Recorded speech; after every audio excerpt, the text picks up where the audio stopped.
Here are 5 stories you need to know right now in Los Angeles.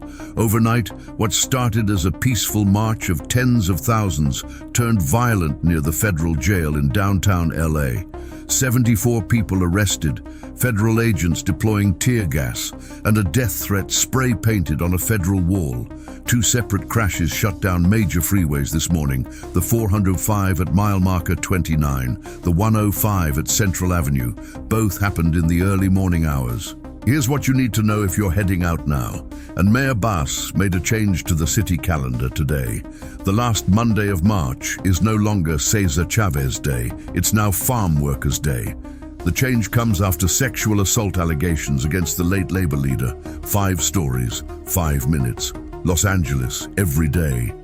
A massive No Kings demonstration in downtown Los Angeles drew tens of thousands of people on Saturday. But by late afternoon, the protest turned violent near the Metropolitan Detention Center at Alameda and Temple Streets. According to the Los Angeles Police Department, 74 people were arrested. That includes 66 adults and 8 juveniles. 1 additional person was taken into custody for allegedly possessing a dirk or dagger. The demonstration began peacefully around 2 p.m. at Gloria Molina Grand Park, across from City Hall. Organizers estimated tens of thousands of people marched roughly 1.5 miles through downtown, carrying signs and a large helium-filled balloon depicting former President Trump. The violence started around 5:10 p.m. A group of demonstrators began kicking a fence in front of the Federal Detention Center. Then they started throwing concrete blocks and bottles at federal officers. The LAPD declared a citywide tactical alert, allowing officers to stay on duty past their shifts. Federal agents responded with non-lethal measures, including tear gas. The LAPD emphasized on social media that its officers were not involved in the crowd management and that federal authorities handled the dispersal. First Assistant U.S. Attorney Bill Essayli posted on social media that federal agents have video of those throwing concrete blocks. Quote, "We will find you and arrest you too. You've been warned," he wrote. He also said his office has authorized immediate arrests for anyone assaulting law enforcement. Those individuals face federal felony charges. The protest also left disturbing graffiti on walls near the detention center. One message read, "Kill your local ICE agent." Essayli called this a federal crime and asked the public to report anyone with information about the vandalism. Mayor Karen Bass had urged participants to remain peaceful ahead of the event. On social media, she wrote, "Peaceful protest is our constitutional right. When people come together to make their voices heard, that is democracy in action. Please stay safe and look out for one another." The No Kings demonstrations were part of a nationwide day of action. Organizers claim more than 8 million people participated in over 3,300 events across the country, calling it the largest single-day nationwide demonstration in U.S. history. In Los Angeles County alone, at least 40 separate rallies were held, including in Burbank, Long Beach, Malibu, and outside Trump National Golf Club in Rancho Palos Verdes. The tactical alert was lifted at 8:03 p.m. Streets in the Civic Center area, including sections of Broadway and Spring Street, were blocked during the protest, but have since reopened. Early this morning, a multi-vehicle collision shut down lanes on the 405 freeway. The crash happened around 1:20 a.m. at mile marker 29. That's a stretch known for high traffic volume and has been the site of multiple accidents in recent months. The California Highway Patrol says multiple vehicles were involved. Paramedics treated several people at the scene.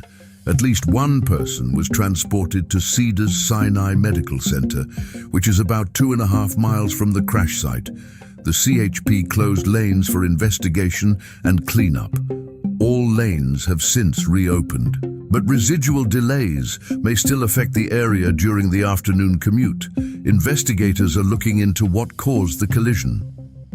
Common factors in accidents along this stretch include distracted driving, speeding, and fatigue. especially during late-night hours when visibility is reduced. The CHP is asking anyone who witnessed the crash or has dashcam footage to come forward.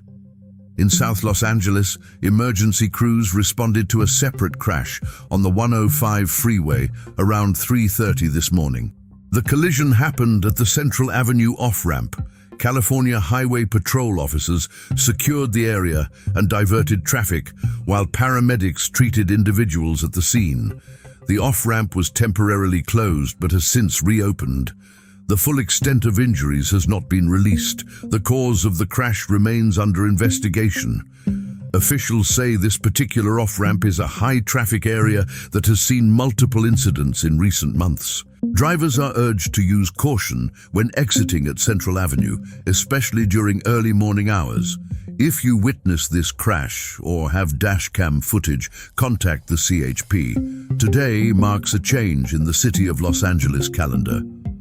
Mayor Karen Bass signed a proclamation renaming the last Monday of March as Farm Workers' Day. The holiday was previously known as Cesar Chavez Day.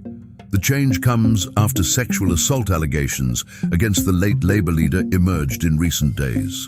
Bass says she has been in contact with Chavez's family and they support the move. At a news conference at City Hall, Bass said the decision was difficult.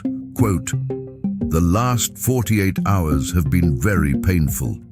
When I heard the painful news from the sister that I admire so much, Dolores Huerta, my heart broke for what she went through." The proclamation honors the farm workers movement as a whole, the thousands of workers who fought for fair wages, safe conditions, and dignity. The movement led to the California Agricultural Labor Relations Act of 1975, which allowed farm workers to form unions and bargain collectively. It also helped secure overtime pay for farm workers and heat illness prevention standards. Several city council members joined Bass for the signing, including council members Monica Rodriguez, Imelda Padilla, Eunices Hernandez, and Isabel Jurado. Councilmember Rodriguez said, "This fight was about more than just one man. It was about a community and several communities that were equally committed and seeking the respect they deserve." The change applies to city employees. Today is now a legal holiday for City of Los Angeles workers under the new designation. County officials are also considering similar changes. An activist group called California Rising is now calling for Cesar Chavez Avenue, which runs through downtown Los Angeles, Monterey Park, and East Los Angeles, to be renamed Dolores Huerta Avenue, honoring the United Farm Workers co-founder. As the MLB season gets underway, the Dodgers bullpen is showing early strength that has analysts talking. The team made a major offseason addition with closer Edwin Diaz. But according to ESPN's David Schoenfield, the secret weapon might actually be a different reliever, 26-year-old Will Klein, who throws a 98-mile-per-hour fastball. Klein was a hero in the World Series last year, pitching 4 innings with 72 pitches in extras to keep the Dodgers in the game. This spring, he posted a 1.93 ERA across 10 appearances. Through 2 outings this season, he has a 0.00 ERA with 2 strikeouts and just 1 hit allowed. Schoenfield writes, "If he can pitch strikes, he could emerge as a key guy in a much improved Dodgers pen. And if that's the case, they will easily win 100 games, which no team has done the past 2 seasons." A 100-win season would secure the NL West title and a first-round bye. The Dodgers open their home schedule later this week at Dodger Stadium. That's your 5 for today. 5 stories, 5 minutes. Los Angeles every day. Stay safe out there, Los Angeles.